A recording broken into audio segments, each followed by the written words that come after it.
I'm here to talk about success.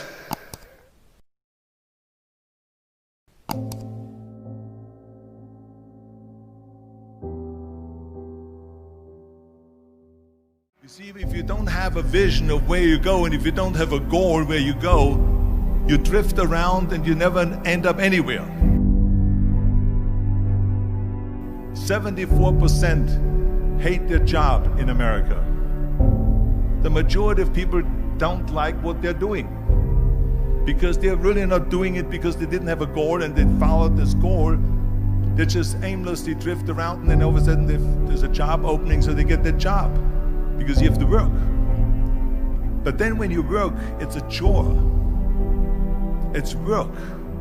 It's not fun. So if you think about, only a quarter of the people really enjoy what they're doing in life. So people always ask me, when they saw me in the gym in the pumping iron days, they say, why is it that you're working out so hard? 5 hours a day, 6 hours a day, and you have always a smile on your face. The others are working out just as hard as you do, and they look sour in the face. Why is that?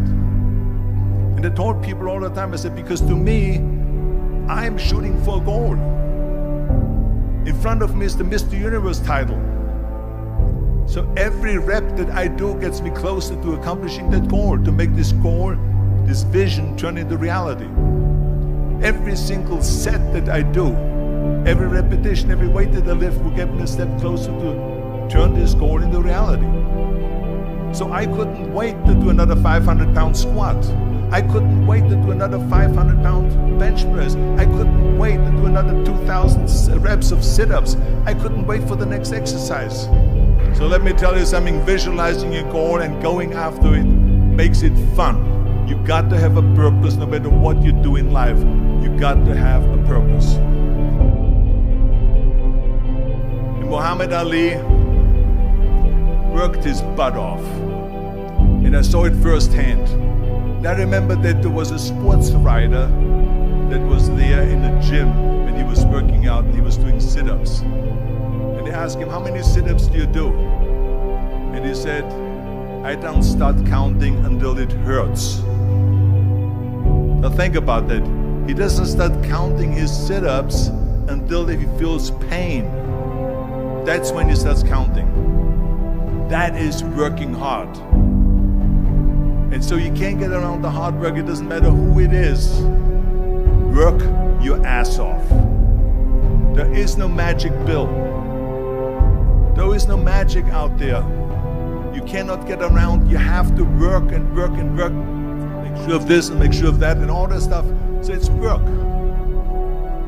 And it drives me crazy when people say that they don't have enough time to go to the gym for 45 minutes a day and work out. Or to do something for 45 minutes to an hour a day to improve. If it is physically improve or if it is mentally to improve. Imagine you read 1 hour a day about history. How much you will learn after 365 hours in 1 year.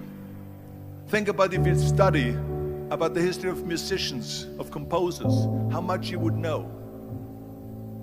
Imagine if you would work on a business, on some business that you want to develop every day for an hour. Imagine how further along you will go and get. So it drives me nuts because when people say we don't have the time, we have 24 hours a day. We sleep 6 hours a day. So that gives you still 18 hours.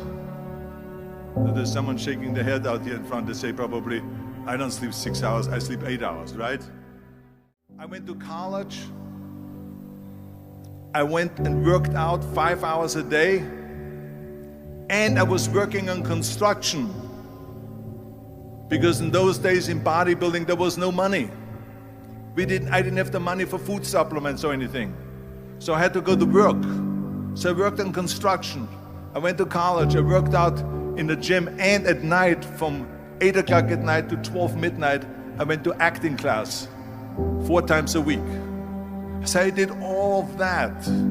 There was not one single minute that I wasted. And this is why I'm standing here today.